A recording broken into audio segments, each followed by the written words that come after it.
La Terre change, pas d'un seul coup, pas toujours de façon spectaculaire. Parfois, ce sont des variations presque invisibles, une chaleur inhabituelle, un vent différent, un silence qui s'installe là où il y avait du mouvement. Et bien avant que nous en parlions, bien avant les chiffres, les rapports ou les alertes, les animaux, eux, le ressentent déjà.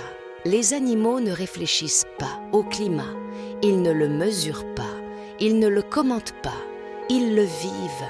Leur corps est leur premier outil de compréhension. Leurs sens sont directement reliés à leur environnement.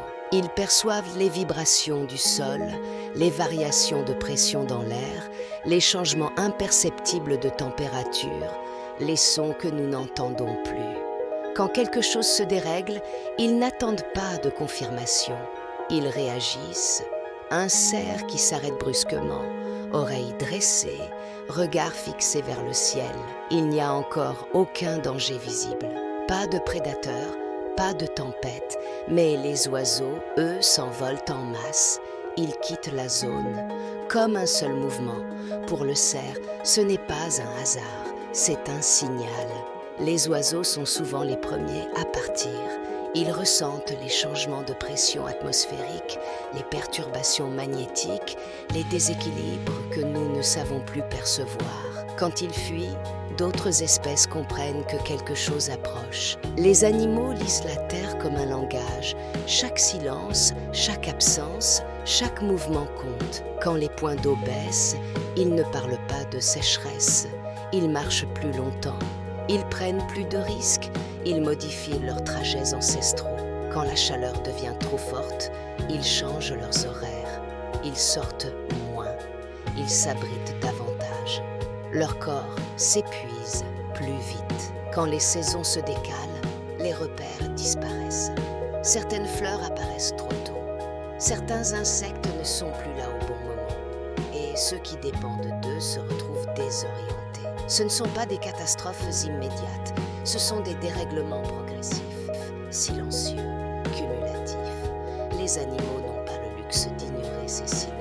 Leur survie en dépend. Nous, en revanche, nous avons construit des murs entre nous et le vivant, des écrans, des routes, du bruit, de la lumière artificielle. Nous avons appris à compenser plutôt qu'à ressentir. Quand il fait trop chaud, nous climatisons. Quand l'eau manque, nous la pompons plus loin. Quand un écosystème s'effondre, nous le remarquons souvent trop tard. Les animaux, eux, n'ont pas de filtre. Ils sont en contact direct avec la terre. C'est pour cela qu'ils sentent avant nous, avant que la tempête n'arrive, avant que la sécheresse ne s'installe, avant que l'équilibre ne se rompe complètement.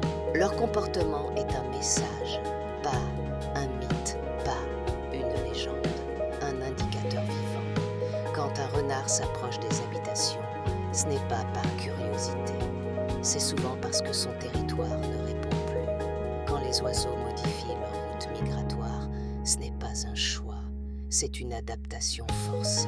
Quand un cerf reste immobile, observant un ciel qui semble pourtant calme, il capte quelque chose que nous avons désappris.